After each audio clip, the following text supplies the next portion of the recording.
Welcome to Agaram TNPSC பயிற்சி மையம். போன கிளாஸில் தமிழ் இலக்கணம் தமிழால் வெல்வோம் 1 6வது தமிழ் இலக்கணத்தை பற்றி பார்த்தோம்.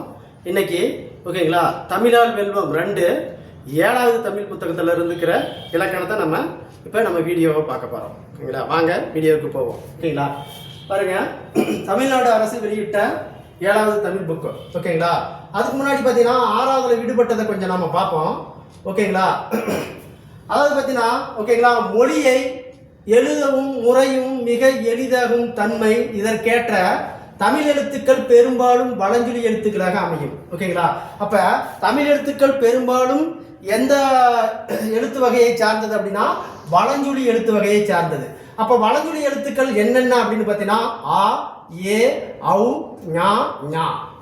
இடஞ்சுழி எழுத்துக்கள் பார்த்தீங்கன்னா டா, யா, லா, டயாலா. ஓகேங்களா, அடுத்து பார்த்தீங்கன்னா பூவினுடைய பருவநிலைகள் 7. ஓகேங்களா, பூவினுடைய பருவநிலைகள் 7. ஓகேங்களா, அது என்ன அப்படின்னு பார்த்தீங்கன்னா அரும்பு, மொட்டு, முகை, மலர், அலர், வி, செம்மல். ஓகேங்களா, இதுதான் 7. ஓகேங்களா, அப்ப வரிசைப்படுத்துக அப்படின்னா பூவினுடைய 7 பருவத்தை ஃபர்ஸ்ட் அரும்பு, மொட்டு, முகை, மலர், அலர், வி, செம்மல்.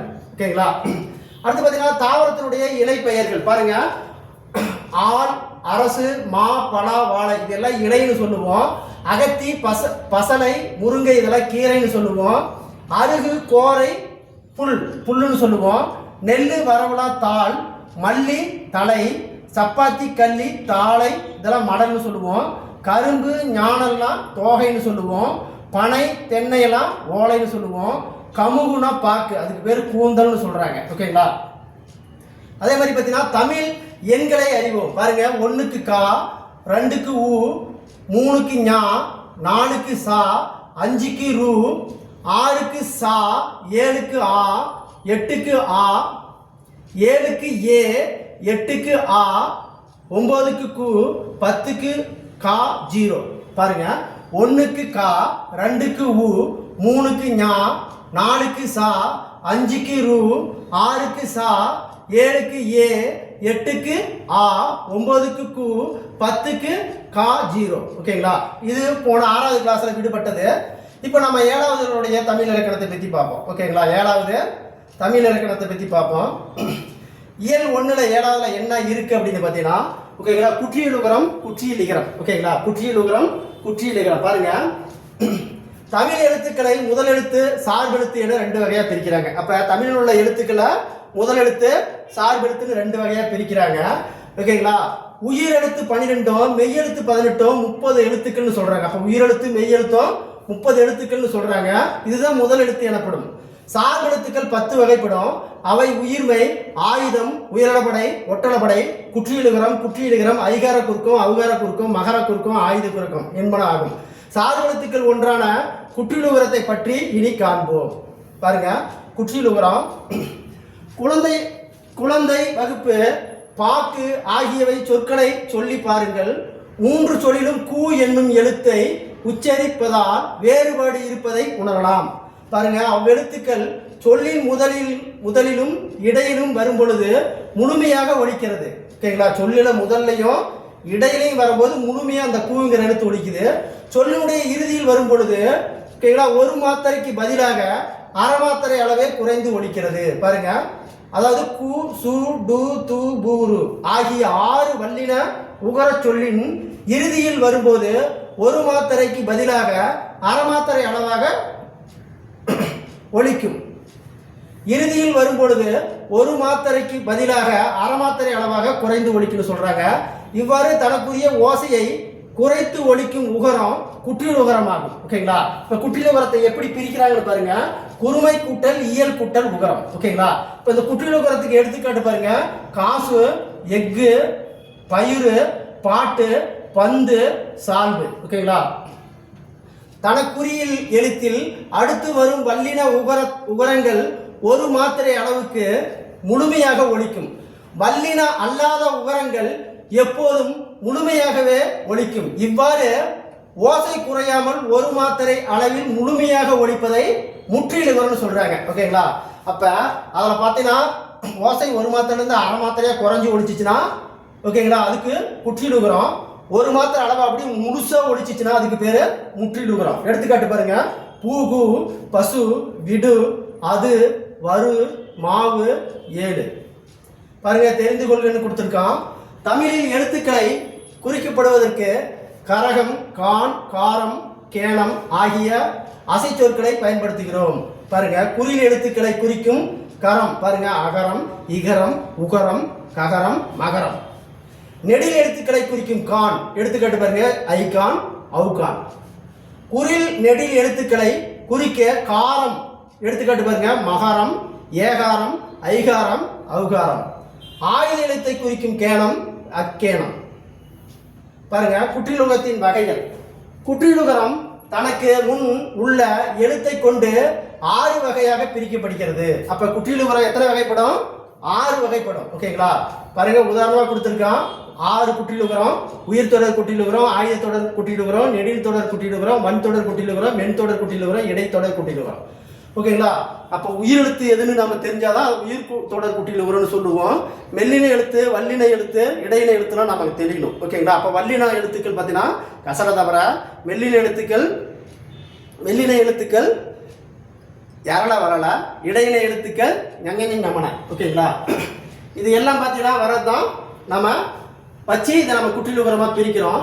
பாருங்க, நெடில் தொடர் குற்றிலுகரம் தனி நெடிலை தொடர்ந்து வரும் குற்றிலுகரம் நெடில் தொடர் குற்றிலுகரமா எனப்படும். இவை ஈரெழுத்து சொற்களாகவே மட்டுமே அமையும். பாருங்க, குசுடுதுபுருக்கு முன்னாடி என்ன எழுத்து இருக்குன்னு பார்க்கணும். பாருங்க, பாடு, மாசு, பாடு, காது, ஆறு. பாகு, மாசு, பாடு, காது, ஆறு. பாருங்க, குசுடுதுபுருக்கு முன்னாடி என்ன எழுத்து இருக்கு? பா. ஓகேங்களா? இது குறிலா நெடிலா? பா என்பது நெடில், அதனால இது நெடில் தொடர் குற்றிலுகரம். அப்ப குசுடுதுவருக்கு முன்னாடி என்ன எழுத்து வருது அதை பார்த்து தான் அந்த குற்றிலுகரத்தை நம்ம கண்டுபிடிக்க முடியும். ஓகேங்களா? இதுக்கு நெடில் தொடர் குற்றிலுகரம். ஓகேங்களா? ரெண்டு பார்த்தீங்கன்னா ஆயுத தொடர் குற்றிலுகரம். ஆயுத எழுத்தை தொடர்ந்து வரும் குற்றிலுகரம் ஆயுத தொடர் குற்றிலுகரம் ஆகும். பாருங்க, எஃகு, அப்து. பாருங்க, குசுடுதுவருக்கு முன்னாடி ஆயுத எழுத்து இருக்குது, இந்த 3 சொல்லி, இது 3 புள்ளி, அதனால இது உயிர் தொடர் குற்றிலுகரம், அதாவது ஆயுத தொடர் குற்றிலுகரம். அதாவது அந்த 3 புள்ளிக்கிறது அது ஆயுத எழுத்து, அதனால அது ஆயுத தொடர் குற்றிலுகரம். ஓகேங்களா? அடுத்து பாருங்க, உயிர் தொடர் குற்றிலுகரம். ஓகேங்களா? தனி நெடில் அல்லாத உயிர்மை எழுத்தை தொடர்ந்து வரும் குற்றிலுகரம் உயிர் தொடர் குற்றிலுகரம் எனப்படும். பாருங்க, எடுத்துக்காட்டு அரசு. ஓகேங்களா? அதாவது குசுடுதுபுருக்கு முன்னாடி ராங்கிற எழுத்து வருது, அந்த ராவை நம்ம எப்படி பிரிப்போம்? இரு கூட்டல் ஆ, இரு கூட்டல் ஆ. அந்த ஆ என்பது தான் உயிர் எழுத்து, அதனால இதை உயிர் தொடர் குற்றிலுகரம். அடுத்து பாருங்க, 9. ஓகேங்களா? அந்த தூக்கு முன்னாடி என்ன இருக்கு? பா. பாவை நம்ம எப்படி பிரிப்போம்? இப்பு கூட்டல் ஆ. அந்த ஆ என்பது உயிரெழுத்து, அதனால இதுக்கு உயிர் தொடர் குற்றிலுகரம். அடுத்து பாருங்க, கயிறு. கயிறு ரூக்கு முன்னாடி என்ன இருக்கு? ஈ இருக்கு. ஈ எப்படி பிரிப்ப? ஈ கூட்டல் ஈ. அந்த ஈ தான் உயிர் தொடர் எழுத்து, அதனால உயிர் தொடர் குற்றிலுகரம். அடுத்து பாருங்க, வரலாறு. ஓகேங்களா? ரூக்கு முன்னாடி குசுடுதுபுருக்கு முன்னாடி லா என்கிற எழுத்து இருக்குது, அந்த லாவை நாம எப்படி பிரிப்போம்? இல் கூட்டல் ஆ. ஆ என்பது உயிரெழுத்து, அதனால இதுக்கு உயிர் தொடர் குற்றிலுகரம். அடுத்து பாருங்க, வன் தொடர் குற்றிலுகரம். ஓகேங்களா?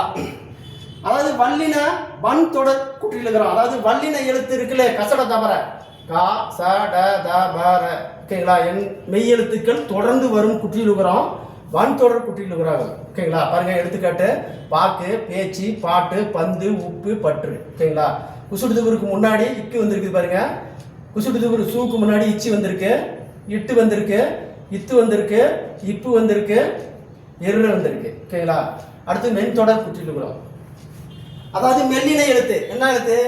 இங்கு, இச்சு, இன்னு, இத்து, இம்மு, இன்னு. மெய் எழுத்துக்களை தொடர்ந்து வரும் குற்றிலுகரம் மென் தொடர் குற்றிலுகரம் எனப்படும். ஓகேங்களா? எடுத்துக்காட்டு பாருங்க, பக்கு, மஞ்சு, பண்பு, பந்து, அம்பு, கன்று. ஓகேங்களா? அதாவது குசுடுதுபுருக்கு முன்னாடி என்ன எழுத்து இருக்குன்னு பார்க்கணும், அந்த வச்சு நம்ம குற்றிலுகரத்தை கண்டுபிடிக்க முடியும். ஓகேங்களா? அது பார்த்தீங்கன்னா இடைத்தொடர் குற்றிலுகரம். இடையெழுத்துக்கள்னா எரள வரல, இடையெழுத்துக்கள் எரள வரல. பாருங்க, யா, ரா, லா, வா, லா, லா, எரள வரல. மெய் எழுத்துக்களை தொடர்ந்து வரும் குற்றிலுகரம் இடைத்தொடர் குற்றிலுகரம். எடுத்துக்காட்டு பாருங்க, எய்து, மார்பு, சால்பு, மூழ்கு. ஓகேங்களா? பாருங்க, இவ் என்னும் எழுத்தை தொடர்ந்து வரும் குற்றிலுகரம் சொற்களில் இல்லை. அப்ப இவ் என்னும் எழுத்தை தொடர்ந்து வரும் குற்றிலுகரம் சொற்கள்ல இல்லைன்னு சொல்றாங்க. மேலும் சு டு து சு டு ரு ஆகிய இறுதியாக அமையும் இடைத்தொடர் குற்றியலுகர சொற்களும் இல்லை அப்படின்னு சொல்லியிருக்கிறாங்க. அடுத்து பார்த்தீங்கன்னா குற்றியலிகரம் பாருங்க. வரவு கூட்டல் யாது, இந்த இரு சொற்களையும் சேர்த்து விரைவாக ஒழித்து பாருங்கள். வராகியது என ஒழிப்பதை அறியலாம். முதல் சொல்லின் இறுதியில் உள்ள கூ என்னும் எழுத்து கீ என்று ஒலிக்கிறது. அதுவும் முழுமையாக ஒரு மாத்திரை அளவில் ஒலிக்காமல் அரை மாத்திரை அளவிலாக குறைந்து ஒலிக்கிறது. இவ்வாறு தன் ஒரு மாத்திரை அளவிலிருந்து குறுகி ஒலிப்பதை இகரத்தை குற்றியலுகரம் எனப்படும். குற்றிய லிகரம் எனப்படும். பாருங்க, குறுமை கூட்டல் இயல் கூட்டல் இகரம். அதில் உகரன்னு பார்த்தோம், இதில் இகரம். ஓகேங்களா? பாருங்க, குற்றிய லிகரம் 2 இடங்களில் மட்டுமே வரும். ஓகேங்களா? இடம் என்னன்னு பாருங்க. குற்றியலுகர சொற்களை தொடர்ந்து எகரத்தில் முதல் எழுத்தாக கொண்டு சொற்கள் வரும்போது குற்றியலுகரத்தில் உள்ள உகரம் இகரமாக மாறும். அந்த இகரம் தனக்குரிய ஒரு மாத்திரை அளவில் இருந்து குறைந்து அரை மாத்திரை அளவாக குறைந்து ஒலிக்கும். பாருங்க, கொக்கு கூட்டல் யாது, கொக்கியது. தோப்பு கூட்டல் யாது, தோப்பியது. பாருங்க, இக்கு கூட்டல் ஊ, இந்த இடத்துல கீக்கி இக்கு கூட்டல் ஈ. நாடு கூட்டல் யாது, நாடியது. டூ அப்படி பாருங்க எப்படி எழுதணும், இட்டு கூட்டல் ஊ. டீ பார்த்தீங்கன்னா இட்டு கூட்டல் ஈ. எனப்படுவது யாது, எனப்படுவது யாது. அந்த பாருங்க, இத்து கூட்டல் ஊ தான் தூ. தீ பாருங்க, இத்து கூட்டல் ஈ. ரெண்டாவது இடம் பாருங்க, இடம் 2. மியா என்னும் என்பது ஓர் அசைச்சொல், ஓசை நயத்திற்கு வருவது. இதில் மீ என்பது இம் கூட்டல் ஈ உள்ள இகரம் குற்றியலுகரம் ஆகும். இது சொற்களில் இடம்பெறும் போது தனக்குரிய மாத்திரை அளவில் இருந்து குறைந்து ஒலிக்கும். கேள் கூட்டல் மியா, கேன்மியா. செல் கூட்டல் மியா, சென்மியா.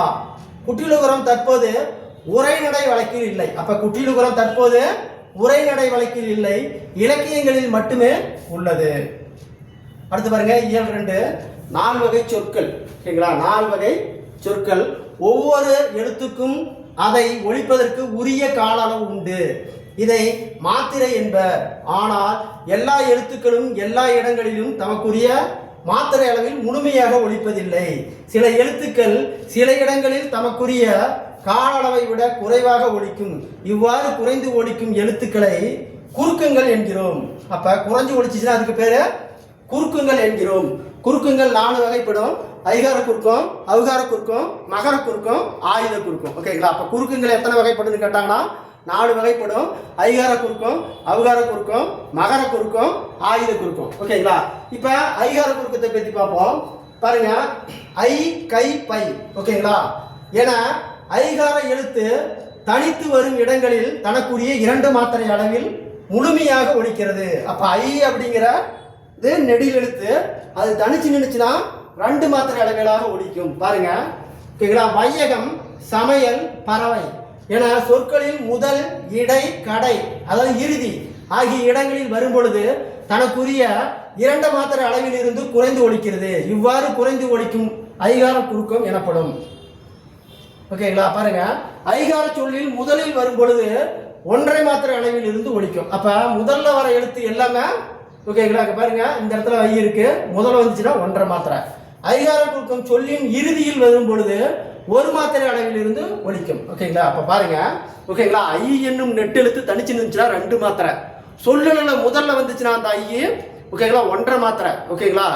இடையில வந்துச்சுன்னா, அதாவது பார்த்தீங்கன்னா இடையிலையும் இறுதியிலும் வந்துச்சுன்னா அதுக்கு 1 மாத்திரை. ஓகேங்களா? அப்ப இந்த மீனிங் புரிச்சா?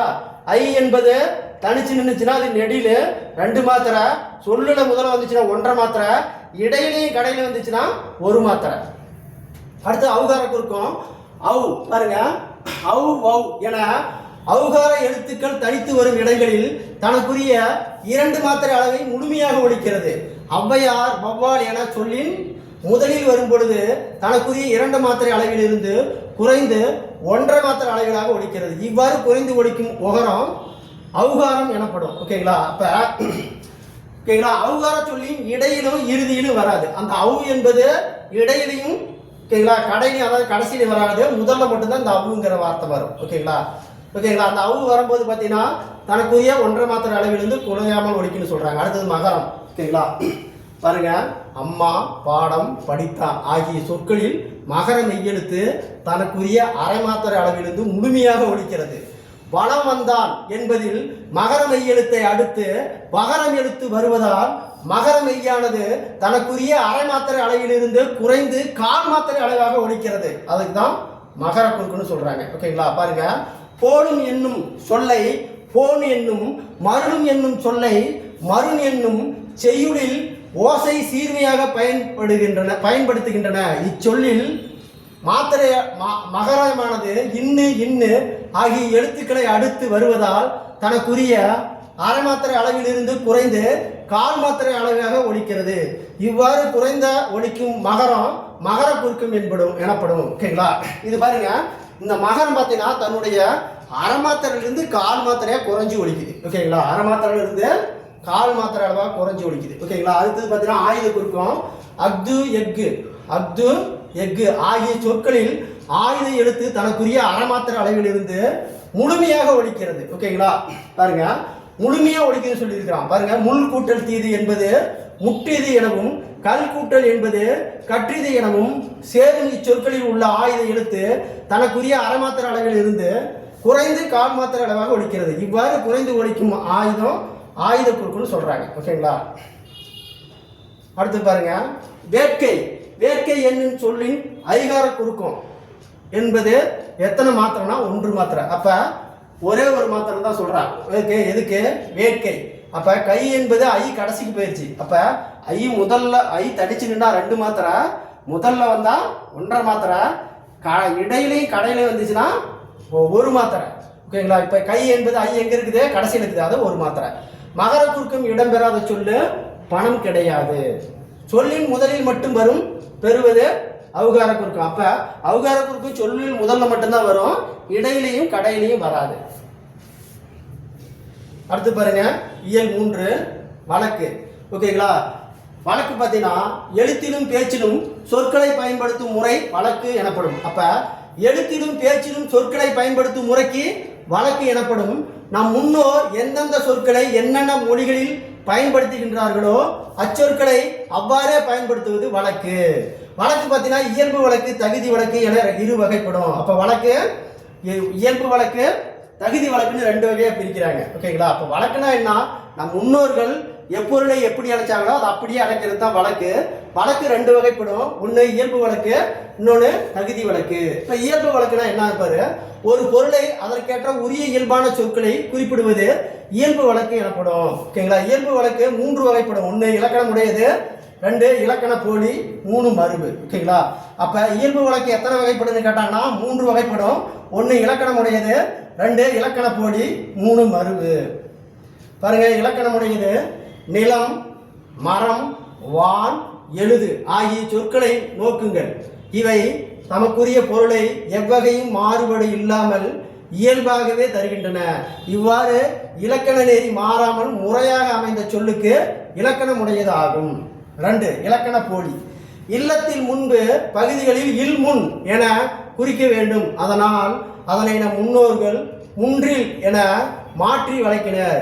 கிளையின் நுனியை கிளை நுனி என கூறலாம், நுனிக்கிளை என குறிப்பிடுகிறோம். இவ்வாறு இலக்கண முறைப்படி அமைவிடினும் இலக்கண முடையாவை போலவே ஏற்றுக்கொள்ளப்படும் என சொற்களுக்கு இலக்கண போலி எனப்படும். இலக்கண போலி என்பது பெரும்பாலும் சொற்களின் முன்பின் பகுதியில் இடமாறி வருவதை குறிக்கும். எனவே இலக்கண போலியை முன்பின்னாக தொக்கும் போலின்னு சொல்றாங்க. அப்ப இலக்கணத்தை என்ன சொல்றாங்க? இலக்கண போலிய முன் புன்னாகத்தி தொக்க போலி என குறிப்பிடுகிறேன். எடுத்துக்காட்டு புறநக, கால்வாய், தசை, கடைக்கண். ஓகேங்களா? அதாவது நகர்ப்புறம்னு சொல்லணும், அதை அப்படியே திருப்பி சொல்றாங்க. வாய்க்கால்னு சொல்லணும், கால்வாய்னு சொல்றாங்க. ஓகேங்களா? சதைங்கிறத பாருங்க தசைன்னு சொல்றாங்க. ஓகேங்களா? வாயில் பாருங்க வாசல். இல்லத்திற்கு நுழையும் வழி இல்வாய், இல்லத்தின் வாயில் என குறிப்பிட வேண்டும். அதனால் அதனை வாயில் என குறிப்பிடுகிறோம். இது இலக்கண போலியாகும். வாயில் என்னும் சொல்லை பேச்சு வழக்கில் வாசல் என வழங்குகிறோம். இது மருவு ஆகும். அடுத்து பாருங்க மருவு. அதாவது நாம் எல்லா சொற்களையும் எல்லா இடங்களையும் முழுமையாக வடிவத்தில் பயன்படுத்துவது இல்லை.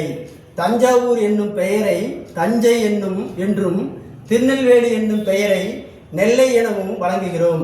இவ்வாறு இலக்கண நெறியிலிருந்து திரிந்து சிதைந்து வழங்கப்படும் சொற்களுக்கு மருவு எனப்படும். இங்க பாருங்க, கோயம்புத்தூருக்கு கோவை, கும்பகோணத்துக்கு குடந்தை, எந்தை, போதும், சேனாடு.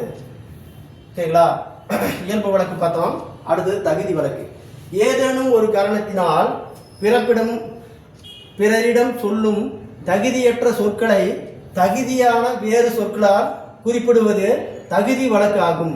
தகுதி வழக்கு 3 வகைப்படும். 1 இடக்கரடக்கல், மங்களம், குழுக்குறி.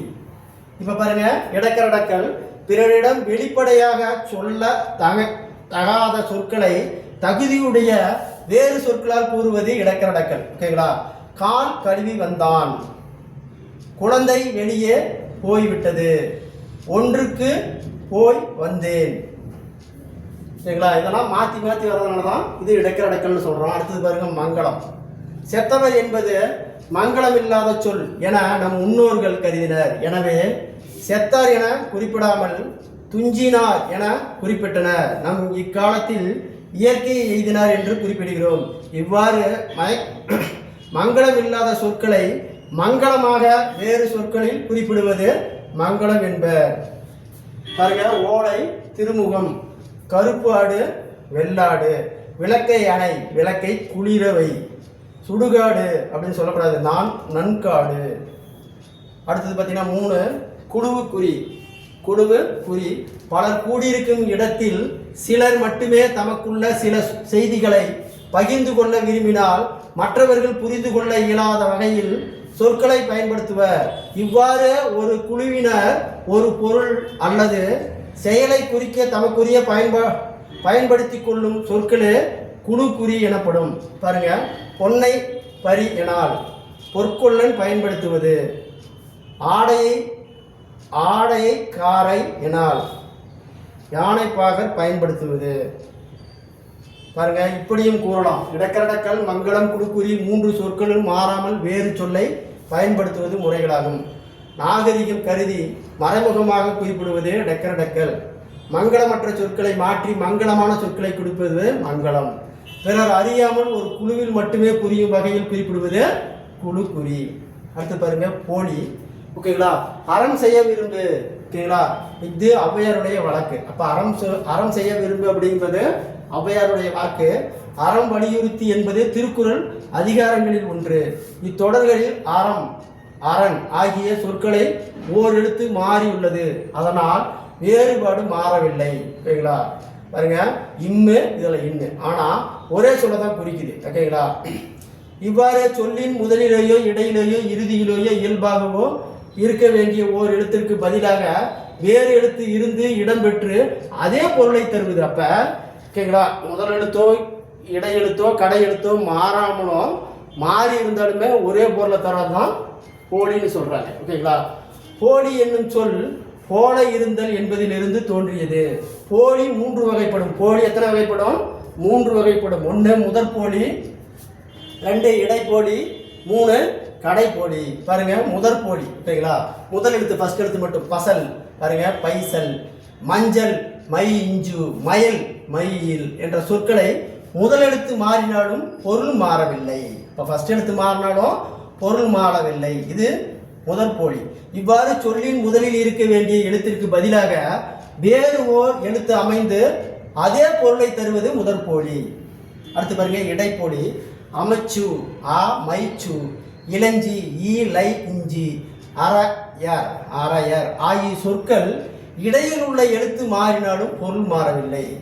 இவ்வாறு சொல்லினுடைய இடையில் இருக்க வேண்டிய எழுத்திற்கு பதிலாக வேறு ஒரு எழுத்து அமைந்து அதே பொருளை தருவது இடைப்போலி. அடுத்து பாருங்க, கடைப்போலி. அகம், கடைசி எழுத்து அகம், அகன், நிலம், நிலன், முகம், முகன், பந்தல், பந்தர், சாம்பல், சாம்பர் ஆகிய சொற்களின் இறுதியில் உள்ள எழுத்து மாறினாலும் பொருள் மாறவில்லை. இவ்வாறு சொல்லின் இறுதியில் இருக்க வேண்டிய எழுத்திற்கு பதிலாக வேறு ஓர் எழுத்து அமைந்து அதே பொருள் தருவது கடைப்போலி. அக்ரிணை பெயர்களில் இறுதியில் நிற்கும் மகர எழுத்திற்கு பதிலாக நகர கடைப்போலியாக வரும். லகர எழுத்திற்கு பதிலாக ரகர கடைப்போலியாக வரும். அப்போ போலி 3 போலி பார்த்தோம். முதற் போலி, இடைப்போலி, கடைப்போலி. இங்கே பாருங்க முற்றுப்போலின்னு ஒன்று இருக்குது. ஓகேங்களா, இது நமக்கு கணக்கில் வராது. அப்போ போலி எத்தனை வகைப்படுன்னு கேட்டாங்கன்னா போலிகள் 3 வகைப்படும். முதற் போலி, இடைப்போலி, கடைப்போலி. இன்னொன்று பாருங்க முற்றுப்போலி நம்ம இன்னொன்று பார்க்குறோம். ஓகேங்களா, 3 வகை போலிகள் மட்டுமின்றி வேறு ஒரு வகையான போலியும் உண்டு. பாருங்க 5ங்கிறது 5. அப்போ 5 3 எழுத்துமே மாறி இருக்கு. இது சொற்களை நோக்குங்கள். இதில் 5 என்பது சொல் 5 என்னும் சொல்லின் போலி வடிவமாகும். 5 என்ற சொல்லின் உள்ள எழுத்துக்கள் அனைத்தும் வேறுபட்டு இருந்தாலும் அது 5 என்னும் பொருளை தருகின்றன. இப்போ ரெண்டுமே ஒரே வார்த்தையை தான் குறிக்குது. ஆனால் இது முற்றுப்போலின்னு சொல்றாங்க. இவ்வாறு ஒரு சொல்லின் இயல்பாக அமைந்த எழுத்துக்கள் பதிலாக எழுத்துக்கள் அனைத்தும் வேறுபட்டாலும் பொருள் மாறாமல் இருப்பது முற்றுப்போலியாகும். மாறாமல் இருப்பது முற்றுப்போலியாகும். பாருங்க பொறுத்துக்க சொல்றாங்க. பொறுத்துக்க. ஓகேங்களா, ஃபர்ஸ்ட் பார்த்தீங்கன்னா பந்தர். இது பார்த்தீங்கன்னா என்னது? கடைப்போலி. கடைசியில் இருக்குது. இதுக்கு பந்தல் கடைசி போலி. இப்போ நம்ம இதை பார்த்தீங்கன்னா 4. அடுத்து பார்த்தீங்கன்னா மஞ்சு முதல்ல இருக்குதா, இது முதல் போலி, அது 1. ஓகேங்களா, அடுத்து பார்த்தீங்கன்னா 5. 5ங்கிறது முற்றுப்போலி. இங்கே ஏதாவது முற்றுப்போலிக்குது 2, 2. அரைனர் இது இடையில இருக்குது, இடைப்போலி 3. அப்போ இதுக்கு ஆன்சர் பார்த்தீங்கன்னா 4 1 3 2. 4 1 2 3 தான் இதுக்கு ஆன்சர்.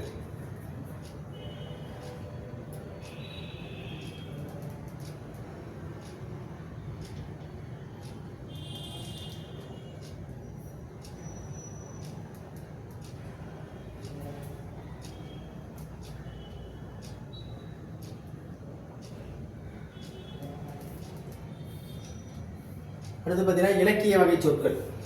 இலக்கிய வகை சொற்கள் பாருங்க. பூ, வா, அறம், புத்தகம் இச்சொற்கள் நோக்குங்கள். இச்சொற்களை நோக்குங்கள். இவற்றில் முதல் 2 சொற்கள் ஓரெழுத்து கொண்டவை.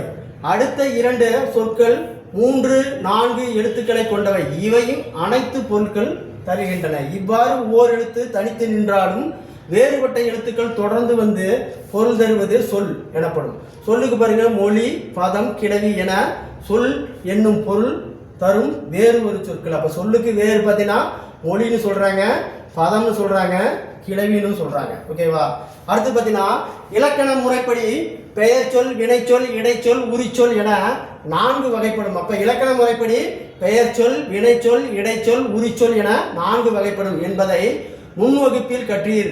அதேபோல் இலக்கிய வகை சொற்கள் இயற்சொல், திரிச்சொல், திசைச்சொல், வடச்சொல் என 4 வகைப்படும். ஓகேங்களா, அப்ப இலக்கணமுடைய சொற்கள் பார்த்தீங்கன்னா 4. அது பெயர் சொல், வினைச்சொல், இடைச்சொல், உரிச்சொல். ஓகேங்களா, இலக்கிய வகைத்தில் பார்த்தீங்கன்னா இயற்சொல், திரிச்சொல், திசைச்சொல், வடச்சொல் ஆகிய 4 வகைப்படும். ஓகேங்களா, ஃபர்ஸ்ட் அந்த இது பார்த்துட்டோம். இப்போ நம்ம பார்த்தீங்கன்னா இலக்கிய முறை பாருங்க. கடல், கப்பல், எழுதினான், படித்தான் ஆகிய சொற்களை கவனியுங்கள். இவற்றின் பொருள் இயல்பாகவே எளிதில் விளங்குகிறது. எனவே எளிதில் பொருள் விளங்கும் வகையில் அமைந்த சொற்கள் இயற்சொல் எனப்படும். இயற்சொல் பெயர்ச்சொல், வினை, இடை ஆகிய உரி 4 வகையிலும் வரும். பாருங்க, மண்ணு, பொண்ணு எல்லாமே இயற்சொல். நடந்தான், வந்தான்ங்கிறது வினை சொற்கள். அவனை, அவனான இடைச்சொற்கள். மாநகர என்பது உரிச்சொல். உரி இயற்சொல். ஓகேங்களா, அடுத்து பார்த்தீங்கன்னா திரிச்சொல். ஓகேங்களா, வாங்குல், அழுவம், சான்றினான், உருபயன் ஆகிய சொற்களை கவனியுங்கள். இச்சொற்கள் இலக்கியங்களில் பயின்று வரும் சொற்களாகும். இவை முறையே காற்று, கடல், செனான், மிகுந்த பயன் என பொருள் தரும். இவ்வாறு கற்றவர் மட்டுமே விளங்குவது, இலக்கியங்களில் மட்டுமே பயின்று வருவதையும் அமைவது சொற்கள் தான் திரிச்சொல். அப்ப கற்றவர்கள் மட்டுமே பேசக்கூடியதான் திரிச்சொல்லாம். பாருங்க,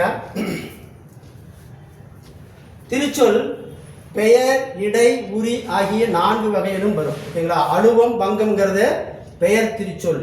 இயம்பினான், பயின்றான்ங்கிறது வினை திரிச்சொல். அன்ன, மானனா இடை திரிச்சொல். கூர்களி என்பது உரி திரிச்சொல் தொடர். திரிச்சொற்களை ஒரு பொருள் குறித்து பல திரிச்சொற்கள் எனவும் பல பொருட்களை குறித்து ஒரு திரிச்சொல் எனவும் 2 வகைப்படும். பாருங்க, வங்கம், அம்பி, நாவாய் என்பன கப்பல். அதாவது இது 3க்குமே வங்கம், கம்பி, அம்பி, நாவா என கப்பல் என்னும் ஒரு பொருளை தருவது பொருள் குறித்து பல திரிச்சொல் என்ப. பாருங்க, இதழ். இதழ் என்னும் சொல்லு பூவின் இதழ், உதடு, கன்னிமை, பனையோடு, நாளிதழ் ஆகிய பல பொருட்களை தருவதால் பல பொருட்கள் குறித்து ஒரு திரிச்சொல் என்ப.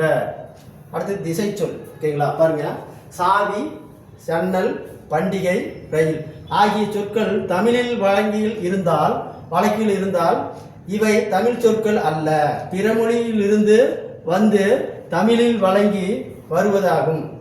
ஓகேங்களா? இவ்வாறு வடமொழியை தவிர பிற மொழிகளில் இருந்து வந்து தமிழில் இடம்பெறும் சொற்கள் திசை சொல் என்ப. முற்காலத்தில் பாண்டிய நாட்டை தவிர தமிழ்நாட்டில் பிற பகுதிகளை வழங்கிய பாருங்க, கேணி என்பது கிணறு, பெற்றம் என்பது பசு போன்ற சொற்களை திசை சொற்கள் என்ற வழங்கினர். அடுத்து வட சொல்லு. பாருங்க, வருடம், மாதம், கமலம், விடம், சக்கரம் முதலிய சொற்கள் தமிழில் வழக்கில் இருந்தாலும் இவை தமிழ் சொற்கள் அல்ல, இவை வடமொழி சொற்கள் எனப்படும் சமஸ்கிருத மொழி சொற்கள் ஆகும். இவ்வாறு வடமொழியில் இருந்து வந்து தமிழில் இடம்பெறும் சொற்கள் வட சொற்கள் எனப்படும். அடுத்து பாருங்க, வட சொற்களை தற்சமம், தற்பவம் என இரு வகையாக பிரிக்கலாம். பாருங்க, கமலம், அலங்காரம் என வடமொழியில் இருப்பது போன்று தமிழில் எழுதுவதை தற்சமயம் என்ப. லக்ஷ்மி என்பதற்கு லக்ஷ்மி என்னும், விஷம் என்பதற்கு விடம் என்னும் தமிழ் எழுத்துக்கள் மாற்றி வகைப்படுத்த தற்பவம். அடுத்து பாருங்க, இயல் 5 ஓரெழுத்து ஒரு மொழி பகுபதம் பகாபதம். ஓகேங்களா? பாருங்க, ஓரெழுத்து ஒரு மொழி ஃபர்ஸ்ட் நம்ம பார்ப்போம். ஈ, பூ, கை ஆகிய எழுத்துக்களை கவனியுங்கள். இவை ஒவ்வொன்றிற்கும் பொருள் உண்டு. இவ்வாறு ஓர் எழுத்து பொருள் தரும் சொல்லாக அமைவதை ஓரெழுத்து ஒரு மொழி. பாருங்க, நன்னூல் என்னும் இலக்கண நூலை எழுதியவர் பவனநந்தி முனிவர். அப்ப நன்னூல் என்னும் இலக்கண நூலை எழுதியவர் பவனநந்தி முனிவர். தமிழில் 42 ஓரெழுத்து ஒரு மொழிகள் உள்ளன என குறிப்பிட்டுள்ளார். அப்ப தமிழ்ல 42 ஓரெழுத்து ஒரு மொழின்னு பவனநந்தி முனிவர் சொல்லியிருக்காரு. இவற்றில் நேத்து ஆகிய 2 சொற்களை தவிர, அப்ப இந்த 2 தவிர ஏனைய 40 எழுத்துக்களும் நெடில் எழுத்தாக அமைகிறது. அப்ப மொத்தம் 42 எழுத்து ஓரெழுத்து ஒரு படமொழி. இந்த 2 தவிர மீதி 40மே நெடில் எழுத்துன்னு சொல்றாரு. ஓகேங்களா? பாருங்க, ஆ என்பது பசு, ஈ என்பது கொடு, ஊ என்பது இறைச்சி, ஏ என்பது அன்பு, ஐ என்பது தலைவன், ஓ என்பது மதகு நீர், சா என்பது இறந்து போ, சி என்பது இகழ்ச்சி, சே என்பது உயர்வு, சோ என்பது மதில், தானா கொடு, தீ என்றால் நெருப்பு, தூ என்றால் தூய்மை, தே என்றால் கடவுள், தை என்றால் தைத்தல், நா என்றால் நாவு, நீ என்றால் முன்னிலை ஒருமை, நே என்றால் அன்பு, நை என்றால் இழிவு, நோ என்றால் வறுமை, பா என்றால் பாடல், பூ என்றால் மலர், பே என்றால் முகம், பை என்றால் இளமை, போ என்றால் சொல்லு, மா என்றால் மாமரம், மீ என்றால் வான், மூ என்றால் மூப்பு, மே என்றால் அன்பு, மை என்றால் அஞ்சனம், மோ என்றால் முகந்தல், யா என்பது அகலம், வா என்பது அழைத்தல், வி என்றால் மலர், வை என்றால் புல், வவ் என்றால் கவர், நவ் என்றால் நோய், தூ என்றால் துன்பம். ஓகேங்களா? 42 ஓரெழுத்து ஒரு படமொழி. ஓகேங்களா? அடுத்தது பகுபதம். வேலன், படித்தான் ஆகிய சொற்களை கவனியுங்கள். வேலன் என்னும் சொல்லை வேல் கூட்டல் அன் என பிரிப்ப. படித்தான் என்னும் சொல்லை படி கூட்டல் இத்து கூட்டல் இத்து கூட்டல் ஆண் என பிரிக்கலாம். இவ்வாறு சிறு சிறு உறுப்புகளை பிரிக்கும் வகையில் அமையும் சொற்களை பகுபதங்கள் என்ப. பிரிக்கப்படும் உறுப்புகளை பகுபத உறுப்புகள் என குறிப்பிடுகிறோம். அதை பார்த்தீங்கன்னா பெயர் பகுபதம். பகுபதமாக அமையும் பெயர் சொல் பெயர் பகுபதமாகும். இதனை பொருள், இடம், காலம், சினை, பண்பு, தொழில் என 6 வகைப்படும். ஓகேங்களா? பாருங்க, பொருள்ல பொன்னன் வந்தான், பொன்னன் எப்படி பொன் கூட்டல் அன். இடம் நாடான், நாடு கூட்டல் ஆண். காலம் பாரு சித்திரையான், சித்திரை கூட்டல் ஆண். சினை கண்ணன், கண் கூட்டல் அன். பண்பு இனியான், இனிமை கூட்டல் ஆண். தொழில் உழவன், உழவு கூட்டல் ஆண். அடுத்து பார்த்தீங்கன்னா வினை பகுபதம். பகுபதம் அமையும் வினை சொல்லின் வினை பகுபதமாகும். உண்கின்றான், உன் கூட்டல் இரு கூட்டல் கின்று கூட்டல் ஆண். உன் கூட்டல் கின்று கூட்டல் ஆண் அப்படின்னு பிரிக்கிறாங்க. பகுபத உறுப்புகள். பகுபத உறுப்புகள் எத்தனை வகைப்படும் கேட்டாங்கன்னா 6 வகைப்படும். பகுபத உறுப்புகள் 6 வகைப்படும். அவை பகுதி விகுதி இடைநிலை சந்தி சாரி விகாரம் என்பவை. ஓகேங்களா? அப்ப பகுபத உறுப்புகள் 6 வகைப்படும். பகுதி விகுதி இடைநிலை சந்தி சாரி விகாரம் அப்படின்னு 6 வகைப்படும் சொல்றாங்க. பகுபதத்தின் முதலில் அமைந்துள்ள முதன்மையான பொருளை தருவது பகுதியாகும். அது கட்டளையாகவே அமையும். முன்னாடி இருக்கிற ஒரு எழுத்து மட்டும் அது கட்டளையாகவே வரும்னு சொல்றாங்க. பகுபதத்தின் இறுதியில் அமைந்தது திணை பால் ஆகியவற்றையே உற்று எச்சம் ஆகியவற்றை காட்டுவது விகுதியாகும். அப்ப ஃபர்ஸ்ட்ல வந்தா பகுதி, ஓகேங்களா, கடைசியில வர்றது திணையும் பாலையும் குறிக்குமா, அதுக்கு பேர் விகுதின்னு சொல்றாங்க. ஓகேங்களா? பகுபதத்தின் இடையில் அமைந்து காலம் அல்லது எதிர்மறை திசையை காட்டுவது இடைநிலை. பெரும்பாலும் பகுதிக்கு இடைநிலைக்கும் இடையில் மெய்யெழுத்துக்கள் வருவது சந்தி. பெரும்பாலும் இடைநிலைக்கும் விகுதிக்கும் இடையில் பெறுவது அசைச்சொல் சாரியை குறிக்கும். ஓகேங்களா? பகுதி விகுதி சந்தி இடைநிலை முதலியவற்றை ஏற்படும் மாற்றங்கள் விகாரமாகும். ஓகேங்களா? அதாவது பகுதி விகுதி சந்தி இடைநிலை முதலியவற்றை ஏற்படும் மாற்றத்துக்கு பேர் தான் விகாரம். பாருங்க, வந்தான் வா பெருக்கல் இந்து கூட்டல் இன்னு இத்து கூட்டல் அன்னு கூட்டல் ஆண். வா என்பது என்ன சொல்றாங்க பாருங்க, பகுதி, இது வா என குறுகி இருப்பதால் விகாரம்னு சொல்றாங்க. இத்து பாருங்க சந்தி, இது இந்து என திரிந்து இருப்பதை விகாரம்னு சொல்றாங்க. பாருங்க, இத்து இறந்த கால இடைநிலை ஆண் சாரியை ஆண் ஆண் பால் வினைமுற்று விகுதி. அடுத்து பார்த்தீங்கன்னா பகாபதம் மரம் கழனி உன் எழுத்து ஆகிய சொற்களை கவனியுங்கள். இவற்றை மேலும் சிறிய உறுப்புகளாக பிரித்து முடிய வல்லவா. இவ்வாறு பகுபத உறுப்புகளை பிரிக்க முடியாத சொல் பகாபதம் எனப்படும். இவை அடிச்சொல் அல்லது வேர் சொல்லாக இருக்கும். பெயர் வினை இடை உரி ஆகிய 4 வகை சொற்களில் பகுபதங்கள் உண்டு. பெயர் பகாபதம் நிலம் நீரு நெருப்பு காற்று. வினை பகாபதம் நட வா படி வாய். இடை பகாபதம் மண்ணு கொள்ளு தில்லு போல். உரி பகாபதம் உரு தவ நனி களி. பாருங்க, நன்னூலின் படி தமிழில் உள்ள ஓரெழுத்து ஒரு மொழி எண்ணிக்கை எவ்வளவு அப்படின்னா 42. அப்ப நன்னூல்ல ஓரெழுத்து ஒரு மொழி எத்தனை இருக்குன்னு கேட்டாங்கன்னா 42. பாருங்க, எழுதினான் என்பது வினை பகுபதம். பெயர் பகுபதம் மொத்த எத்தனை வகைப்படும்? 6 வகைப்படும். ஓகேங்களா? காலத்தை காட்டும் பகுபதம் இடைநிலை. அடுத்து பார்த்தீங்க இயல் 6 தொழில் பெயர். உழவர் செய்யும் தொழில் உழுதல், தையல்காரன் செய்யும் தொழில் தைத்தல். இத்தொடரில் உழுதல் தைத்தல் என்பன சொல்லின் பெயர்களில் அமைகின்றன. இவ்வாறு ஒரு செயலின் அல்லது வினை செயலின் பெயராக அமைவது தொழில் பெயர் எனப்படும். தொழில் பெயர் எண்ணு இடம் காலம் பால் ஆகியவற்றை காட்டாது. படற்கை இடத்தில் மட்டுமே வரும். பாருங்க, படித்தல் ஆடல் நடிப்பு எழுதல் பெறுதல். தொழிற்பெயரை விகுதி பெற்ற தொழில் பெயர், முதல்நிலை தொழிற்பெயர், முதல்நிலை திரிந்த தொழிற்பெயர் என வகைப்படும். பாருங்க, விகுதி பெற்ற தொழிற்பெயர் சொல்றாங்க. நடத்தல் உண்ணல் வாழ்வு வாழ்க்கை ஆகிய பெயர்களை கவனியுங்கள். இவற்றில் நட உண்ணு வாழ் ஆகிய வினைப்பகுதிகளில் தல் அல் ஊ கை ஆகிய விகுதிகளோடு சேர்ந்து தொழிற்பெயராக அமைகின்றன. இவ்வாறு விகுதி வினைப்பகுதியுடன் தொழில் பெயரில் விகுதி சேர்ந்து வருவது விகுதி பெற்ற தொழிற்பெயராம். அடுத்து பாருங்க, தல் அல் அம் ஐ கை ஐ கை வை கு பூ உ தி சி வி மை போன்ற தொழிற்பெயர் விகுதிகளாக வரும். பாருங்க, தருதல் கூடல் இது தள்ளு அல்லு, ஆட்டம் அம்மு, விலை ஐ, வருகை கை, பார்வை வை, போக்கு கு, நட்புக்கு பூ, மறைவு ஊ, மருதி தி, உணர்ச்சிக்கு சி, கல்வி வி, செய்யாமைக்கு மை. பாருங்க, முதல்நிலை தொழிற்பெயர். வானில் இடி இடித்தது, சோறு கொதி வந்தது. பாருங்க, இடி கொதி என்னும் சொற்கள் இடித்தல் கொதித்தல் என்னும் சொற்களின் பகுதிகளாகும். இவ்வாறு ஏவல் ஒருமை வினையாக அமையும். வினை சொற்களின் பகுதியை முதல்நிலை பெயர் முதல்நிலை வகை மாற்றமும் பெறாமல் தொழிற்பெயராக அமைவது முதல்நிலை தொழிற்பெயர். ஓகேங்களா? சொல்லாமல் ஓர் அடி அடித்தான், அறிஞர் அண்ணா தம் பேச்சினால் புகழ் பெற்றார். பாருங்க, இவற்றில் அடி கோடிட்ட சொற்களை விகுதி பெறாமல் தம் பொருளை உணர்த்துகின்றன. அடுத்து பார்த்தீங்கன்னா முதல்நிலை திரிந்த தொழிற்பெயர். தமிழ் படிக்கும் பேறு பெற்றவன், உணவின் சூடு குறையவில்லை. இத்தொடர்களில் பேரு, ஓகேங்களா, சூடு ஆகிய சொற்களை கவனியுங்கள். பேரு பெரு சுடு என்னும் பகுதியில் முதலெழுத்து நீண்டு பேரு சூடு என திரிந்து தொழில் பெயர்களை மாறியுள்ளன. இவ்வாறு முதல்நிலை திரிவதால் உருவாகும் தொழிற்பெயர் முதல்நிலை திரிந்த தொழிற்பெயர்னு சொல்றாங்க. ஓகேங்களா?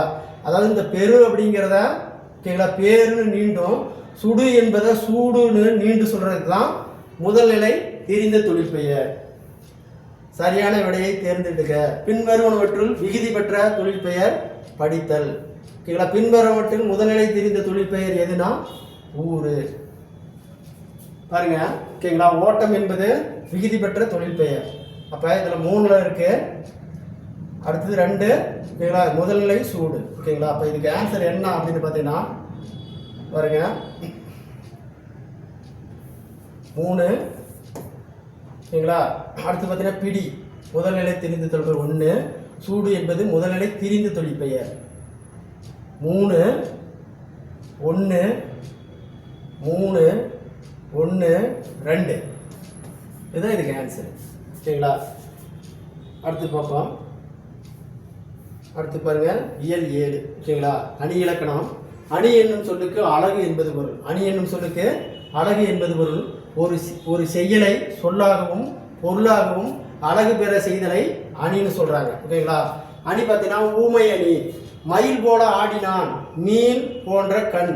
இத்தொடரில் படியுங்கள். இத்தொடரில் நடனம் ஆடும் பெண்ணோடு மயிலையும் கண்ணுடன் மினையும் ஒப்பிட்டுள்ளன. இவ்வாறு ஒப்பிட்டு கூறும் பொருளை மயில் கண் ஊமமயம் ஊமையால் விளக்கப்படும் பொருளை ஊமமயம் என்ப. இத்தொடர்களில் வந்துள்ள போல போன்ற என்பதை ஊம உருவுகளாகும். பாருங்க. அகழ்வாரை தாங்கும் நிலம் போல தம்மை இகழ்வாரை பொறுத்தால் தலை. ஓகேங்களா? பூமி தன்னை தோண்டுவதை பெருத்தும் கொள்வது போல நாம் நம்மை இகழ்ந்து பேசுவரை பொருத்தி கொள்ள வேண்டும் என்பது இக்குறளினுடைய அர்த்தம். இதில் பூமி தன்னை தோண்டுவரை பொருத்தி கொள்ளும் என்பது ஊமை. நாம் நம்மை இகழ்ந்து பேசுவரை பொறுத்து கொள்ள வேண்டும் என்பது ஒப்பிடுகின்றன. இதில் பார்த்தீங்கன்னா ஊமயம் போல என்பது உருவகம். ஒரு பாடலின் ஊமையும் ஊமமயம் வந்து ஊம உருவு வெளிப்படையாக வந்தால் அது ஊமை அணியாகும். போல புறைய ஊம அகற்று இன்று மான கடுப்பு ஒப்ப உருளை என்பது ஊம உருவுகளாகும். அடுத்து பார்த்தீங்கன்னா எடுத்துக்காட்டு ஊமை அணி. எடுத்துக்காட்டு ஊமை அணி. தொட்டதனை ஊறும் மணற்கேணி மாந்தாத்தன் கற்றதனை ஊறும் அறிவு. மணற்கேணியில் தோன்றிய அளவு நீர் ஊறும் மனிதர்கள் கற்கும் அளவிற்கு ஏற்ப அறிவு பெருகும் என்பதே இக்குறளினுடைய கருத்தாகும். இதில் தொட்டதனை ஊறும் மணற்கேணி என்பது ஊமையாகும். மாந்தார் கற்றனை ஊறும் அறிவு என்பது ஊமையாகும். இடையில் அதுபோல என்னும் ஊம உருவு மறைந்து வந்துள்ளது. இவ்வாறு ஊமை ஒரு தொடரோடு ஊமையும் ஒரு தொடராகவும் வந்து ஊம உருவு மறைந்து வந்தால் அது எடுத்துக்காட்டு ஊமையணியாகும். ஓகேங்களா? அதாவது ஊம உறுப்புகள் போல புறைய அப்படிங்கிறது மறைஞ்சு இருந்துச்சுன்னா அதுக்கு ஊமையணின்னு சொல்றாங்க. ஓகேங்களா? அடுத்து இல்பொருள் ஊமையணி. மலையில் வெயில் மலையால் தூறும் பொன் போல ஒளித்து போது போல தோன்றியது. காலை கொம்பு முளைத்த குதிரை போல பாய்ந்து வந்தது. இத்தொடரில் பொன்மலை பொழிந்து வந்தது போல கொம்பு முளைத்து வந்த குதிரை போல ஓகேங்களா என்னும் ஊமைகள் வந்துள்ளன. உலகில் பொன் மலையாய் பொழிவது இல்லை, கொம்பு முளைத்த குதிரையும் இல்லை. இவ்வாறு உலகில் இல்லாத ஒன்றை ஊமையாக கூறுவது இல்பொருள் ஊமையணி. ஓகேங்களா? அப்போ உலகில் பொன்மலையே பெய்யாது, குதிரைக்கு கொம்பே இருக்காது, இருக்கிற மாதிரி குரலை சொல்றதுனால தான் இதுக்கு பேர் இல்பொருள் ஊமையணி. இல்பொருள் ஊமையணி. அடுத்து பாருங்க இயல் 8 அணி இலக்கணம். உருவக அணி. ஒரு பொருளை விளக்க மற்றொரு பொருளை ஊமையாக கூறுவது ஊமையணி. முன்னோர் கற்றோர் ஊமை வேறு ஊமைமிக்கு பொருளும் வேறுபடு என்று இல்லாமல் இரண்டோ ஒன்றோ என்பது தோன்றும்படி கூறுவது ஊமையணியாகும். இதில் ஊமையம் பொருள்கள் முன்னும் ஊமை பின்னும் அமையும். தேன் போன்ற தமிழ் என்று கூறுவ ஊமையாகும். தமிழாகிய தேன் போன்ற பொருளில் தமிழ் தேன் என்றும் கூறுவது உருவமாகும். வெள்ளம் போன்ற இன்பத்தை இன்ப வெள்ளம் என்றும் கூறுவது, கடல் போன்ற துன்பத்தை துன்பக்கடல் என்றும் கூறுவது உருவமாகும். வையகம் தகலின் வாட கடலே நெய்யாக வெய்யன கதிரேன் விளக்கன் செய்யன சுடரடியேன் அடிக்கே சுட்டினேன் சொல்லாமலை இடர் ஆடி நீங்குவே என்று. இப்பாடலில் பூமி அகல் விளக்காகவும் கடல் நெய்யாகவும் கதிரவன் சுடராகவும் உருவகப்படுத்தி உள்ளன. எனவே இப்பாடல் உருவக அணி. அடுத்து பார்த்தீங்கன்னா ஏகாதேச உருவக அணி. அறிவு என்னும் விளக்கை கொண்டு அறியாமையை நீக்க வேண்டும். இத்தொடரில் அறிவு விளக்காக உருவாக்கப்பட்டு உள்ளது. அறியாமை இருளாக உருவாக்கப்படவில்லை. இவ்வாறு கூறப்படும் இரு பொருள்களின் ஒன்றை மட்டுமே உருவகப்படுத்தி மற்றொன்று உருவப்படுத்தாமல் விடுவது ஏகதேச உருவக அணி. அதாவது ஒன்றை கூறிட்டு ஒன்றை கூறாது இருக்கிறது தான் ஏகாதேச உருவக அணி.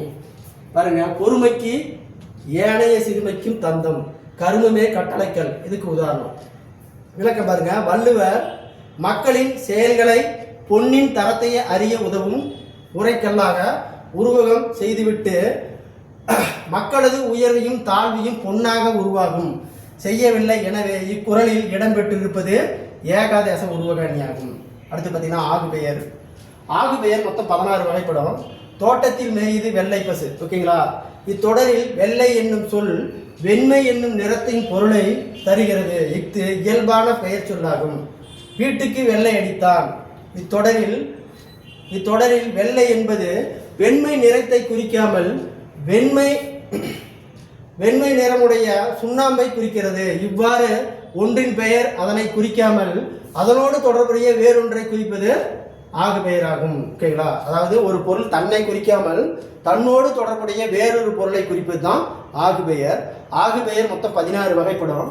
ஓகேங்களா? பாருங்க, பொருள், இடம், காலம், சினை, பண்பு, தொழில் ஆகிய 6 வகை பெயர் தொழில் ஆகு பெயர் வரும். பொருளாகு பெயர் பாருங்க. மல்லிகை சூடினான். மல்லிகை என்பது ஒரு முழு பொருளின் பெயர். அதன் ஓர் உறுப்பாகிய மலரை குறிக்கிறது. இவ்வாறு பொருளின் பெயர் அதன் சினையாகி உறுப்புக்கு ஆகி வருவது பொருளாகு பெயர். பாருங்க, மல்லிகைங்கிறது பூதான் குறிக்கிறது, ஆனால் இந்த இடத்துல பொருளாக பெயரா வந்திருக்கு. அடுத்து இடவாகு பெயர். சடுகுடு போட்டியில் தமிழ்நாடு வென்றது. ஓகேங்களா? தமிழ்நாடு என்னும் பெயர் அவ்விடத்தில் சேர்ந்து விளையாட்டு அணியை குறிப்பதால் அத்து இடவாகு பெயர். அப்ப இந்த தமிழ்நாடு என்பது யாரை குறிக்குதுன்னா விளையாட்டை குறிக்குது. ஓகேங்களா? தமிழ்நாடு தன்னை குறிக்காமல் விளையாடுற குறிக்கிறதுனால தான் இதுக்கு இடவாகு பெயர். அடுத்தது காலவாகு பெயர். அப்ப டிசம்பர் என்பது காலம், ஆனா இந்த இடத்துல பாருங்க டிசம்பர் சூடினான். அதாவது இத்தொடரில் டிசம்பர் என்னும் கால பெயர் அக்காலத்தில் மலரும் பூவை குறிப்பதால் இது காலவாகு பெயர். அடுத்து பார்த்தீங்கன்னா சினையாகு பெயர். தலைக்கு ஒரு பழம் கொடு. இத்தொடரில் ஆளுக்கு ஒரு பழம் கொடு என்பது பொருளாகும். இவ்வாறு சினையின் உறுப்பி பெயர் முழுவதாக பொருளாகி ஆகி வருவதால் இதற்கு பெயர் சினையாகு பெயர். அடுத்து பார்த்தீங்கன்னா பண்பாகு பெயர். பாருங்க, இனிப்பு தின்றான். இத்தொடரில் இனிப்பு என்னும் பண்பு பெயர் தின்பண்டத்தை குறிப்பதால் இது பண்பாகு பெயர். அடுத்து பார்த்தீங்கன்னா பொருளாகு பெயர். பாருங்க, பொங்கல் உண்டான். இத்தொடரில் பொங்கல் பொங்குதல் என்னும் தொழிற்பெயர் இத்தொழிலால் உருவான உணவிற்கு குறிப்பதால் இது தொழிலாகு பெயர். அடுத்து பாருங்க இரட்டை கிளவி. தங்கை விறுவிறுவென நடந்து சென்று தோட்டத்தில் மலர்ந்த பூக்களை கலகலவென சிரித்தபடியே மலவளவென கொய்து தொடங்கினான். இத்தொடரில் உள்ள விறுவிறு, கலகல, மலமல ஆகிய சொற்களை கவனியுங்கள். இவை ஒவ்வொன்றும் அசை சொற்கள் இரண்டாகவே இணைந்து வந்துள்ளன. அவற்றை பிரித்து பார்த்தால் பொருள் தராது. அப்ப இரட்டை கிளவில 2 சொல்ல பிரித்து பார்த்தீங்கன்னா அது பொருள் தராதுன்னு சொல்றாங்க. இவ்வாறு இரட்டையாக இணைந்து வந்து பிரித்து தனித்தனியாக பொருள் தராது சொற்களை இரட்டை கிளவின்னு சொல்றோம். ஓகேங்களா? அடுத்தது பார்த்தீங்கன்னா அடுக்கு தொடர். சிறுவர்கள் விளையாடி கொண்டிருந்தனர். அமுதன் திடீரென பாம்பு பாம்பு என்று கத்தினான். எங்கே எங்கே என்று கேட்டபடி மற்ற சிறுவர்கள் அவன் அருகே ஓடி வந்தனர். இல்லை இல்லை, சும்மாதான் சொன்னேன் என்று சொல்லி சிரித்தபடியே ஓடினான் அமுதன். அவனை பிடி பிடி பிடி பிடி என்று கத்திக்கொன்றே மற்றவர்கள் துரத்தினர். இப்பகுதியில் பாருங்க சில சொற்கள் 2 முறை வந்திருக்கு. அதாவது 2 முறை, 3 முறை, 4 முறை முறையாக இடம்பெற்றுள்ளன. இவ்வாறு அச்சம், விரைவு, சினம் போன்ற காரணத்தால் ஒரு சொற்கள் ஒன்றுக்கு மேற்பட்ட மறைந்து தொடர்ந்து வருவதை அடுக்கு தொடர் என்பர். அடுக்கு தொடரில் பல முறைகள் இடம்பெறுகின்றன. ஒவ்வொரு சொல்லும் பொருளுடையது. அப்ப பாருங்க, அடுக்கு தொடர்ல 3 அடுக்குல 1 பிரிச்சாலும் அது பொருள் சொல்லும். இல்லை, ஒரு இல்லை, ஒரு இல்லை. அடுக்கு தொடரை இரட்டை கிளவியும் ஒப்பிடுறோம். ஓகேங்களா? அடுக்கு தொடர் உள்ள சொற்களை தனித்தனியாக பிரித்து பார்த்தால் அவற்றுக்கு பொருள் உண்டு.